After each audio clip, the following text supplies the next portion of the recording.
विकास खजुरे, Pandurang clinic, Nagarsul. आज दिनांक 15/1/2025 रोजी आज मकर संक्रांतीच्या दिवशी माझ्याकडे 2 पेशंट आले होते।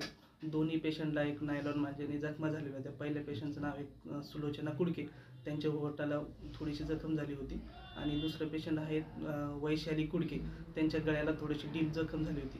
तर या जखम जर अजून खोल असती तर त्यांना मोठ्या हॉस्पिटलमध्ये ॲडमिट करायची किंवा टाकायची गरज पडली असती। तरी मी सगळ्या नागरिकांना सांगू इच्छितो की कृपया नायलॉन मांजापासून त्यांनी दूर राहावे किंवा साध्या मांजाचा वापर करावा आणि रस्त्याने जाताना पतंगाचे किंवा मांजाकडे दोऱ्याकडे लक्ष असू द्या, हे सगळ्यांनी काळजी घ्या।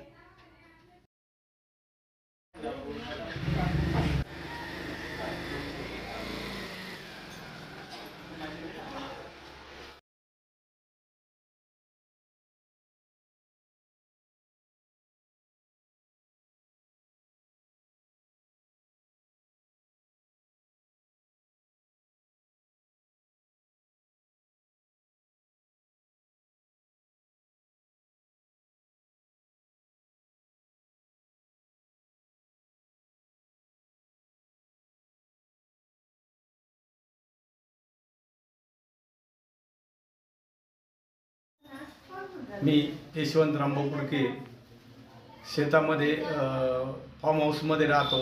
वस्तीवर माझी पत्नी सुलोचना आणि माझ्या भावाची पत्नी वैशाली या दोघी शेतात मंदिराकडे जात असताना कटून आलेल्या पतंगाच्या दोऱ्याने एक माझ्या पत्नीच्या ओठाला जखम झाली आणि भावाच्या पत्नीच्या गळ्याला अशी खोलवर जखम झाली। तरी कृपया सर्वांना विनंती करतो की सर्व पतंगप्रेमींनी नायलॉन मांजाचा वापर करू नये आणि शक्यतोवर शासनाने ज्या ठिकाणी नायलॉन दोरा तयार होतो त्या कंपनीला बँड आणावा, तिथेच बंदोबस्त करावा अशी मी शासनाला विनंती करतो।